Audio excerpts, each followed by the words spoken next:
Let's welcome the candidate of the years 2011, Mr. Protege. And this is our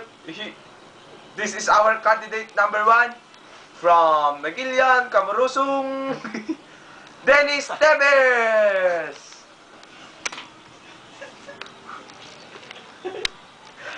Okay. Gwapo-gwapo po. Uy. Gwapo-gwapo po. Thank you. Kung sa paningin mo, ako'y gwapo. Question number 1. Ano ang gagawin mo pag presidente ka na ng Pilipinas? Ang gagawin ko po ay ibang-iba po sa gagawin ni Noynoy, napakalayo po. Kung ang ginawa po ni Noynoy, tinuwid niya ang daan at lumiko siya sa kaliwa. Ang gagawin ko po, liliko po ako sa kanan. Kung ang balugtot na daan ay tinuwid niya, ang gagawin ko po ay itutuwid ko pa. Dahil pagdating mo sa dulo, balugtot ang kanya. Ituwid ko pa. Yung lanong ko. Paano mo palalaguin ang ekonomiya?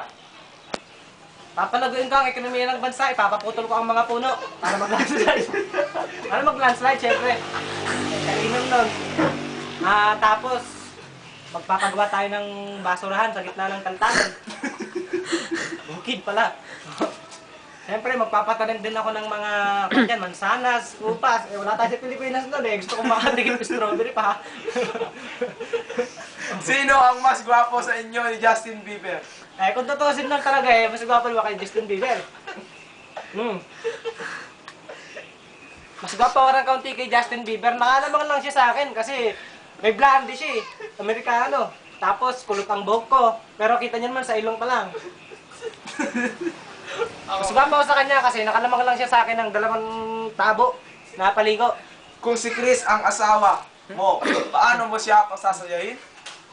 Ipapatikim ko po kay Chris Aquino kung anong hindi pinatikim sa kanya ni James Yap. Titirik ang kanyang mga mata at iisipin niyang nasa heaven na siya. Yun lang. Kung kabit ka ni Vice Ganda, paano mo siya pasasayahin? Masasayahin ko si Vice Ganda sa pamamagitan ng pagsakay ko sa likod niya. Kasi yun naman ang trabaho niya, di ba? Parang sa kalesa. Okay. Kung bibigyan ka na itong ganitong sasakyan, paano mo siya pangangalagaan? Ito hindi ko naman hinagat ng ganyan ito Ang pangit oh. Ang pangit. Wala pa tayo ganito. Ito gusto ko Ito ang gusto ko, may bar sa taas. Kung pamamanahin ka ng lolo mo, paano mo alagaan to? Aalagaan ko po ang isang lagaring ganito dahil mahal na mahal ko, dahil bigay ng aking lolo. Ito yung pupurol siya, ipapahasa ko. Tapos yung kalabaw niya, ipapatanggal ko. Siyempre, pagka may puputulin ako, lalagariin ko. Kaya pinabala sa akin ng lolo ko. Para, Paano mo mapapalinis ang ilog Pasig?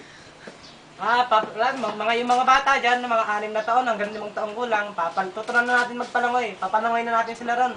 Para sila nang sumisid sa mga dumi. Para kumita naman sila, makatulong sa magulang. Huwag na muna sila mag-aral, sayang ang panahon. Kung ikaw ngayon ay magiging superstar, sino ang gusto mong maging ka-love team? Nagdadalawang isip ako kung si Paris Hilton, nagdadalawang isip ako kung siya ba o si Kuan.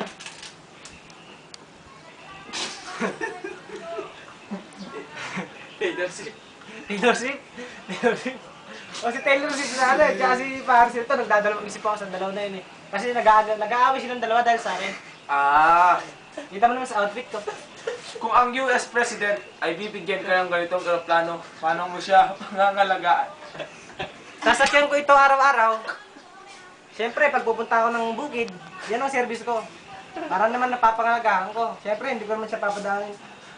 Diyan ko lang siya gagamitin sa hindi delikadong lugar, sa Manila, doon. Para kung sakaling madisgrasya ako, may kasama akong mamamatay. Mapunggo ko man lang yung building na kuhan. Question?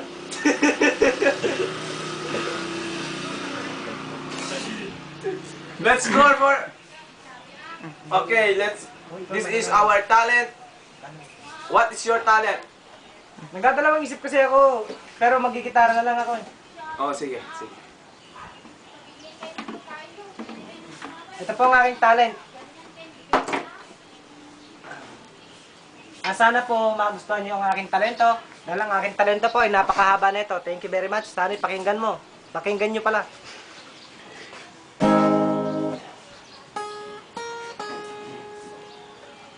Pakitang ka lang at medyo nakaka-istorbo sa akin. Nakakasira sa akin kagwapuhan. Medyo pakilayo lang yung camera at nakikita yung mukha ko sa